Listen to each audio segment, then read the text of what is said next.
Hello friend, welcome back to my channel Afsana কিচেনে। সবাইকে welcome.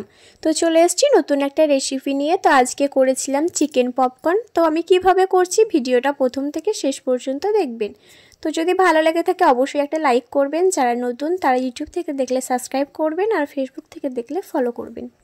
তো এখানে আমি একটা বোল নিয়েছি আর তাতে আমি দিয়ে দিলাম চিকেন। তো চিকেনটা আমি আগে থেকে ভালো করে পরিষ্কার করে ধুয়ে নিয়েছি আর ছোট ছোট করে টুকরো টুকরো করে কেটে নিয়েছি। তো আপনারা আপনাদের পছন্দ মতো সাইজটা করে নেবেন।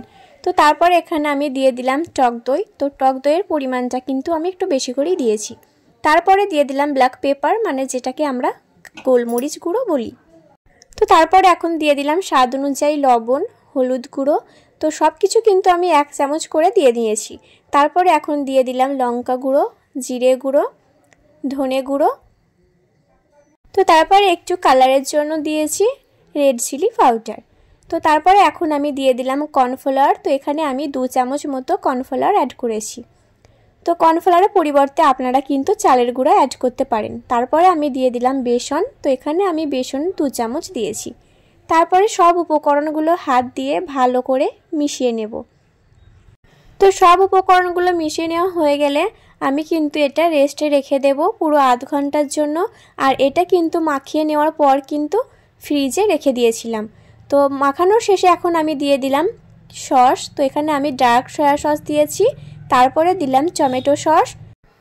তো সসগুলো দেওয়ার পর আমি আবারও ভালো করে মিশিয়ে নেব। আর চেষ্টা করবেন ফ্রিজে রেখে দেওয়ার, তাহলে কিন্তু ভালোভাবে সেট হয়ে যাবে আর সব মশলাগুলো কিন্তু চিকেনের ভিতর পর্যন্ত পৌঁছে যাবে।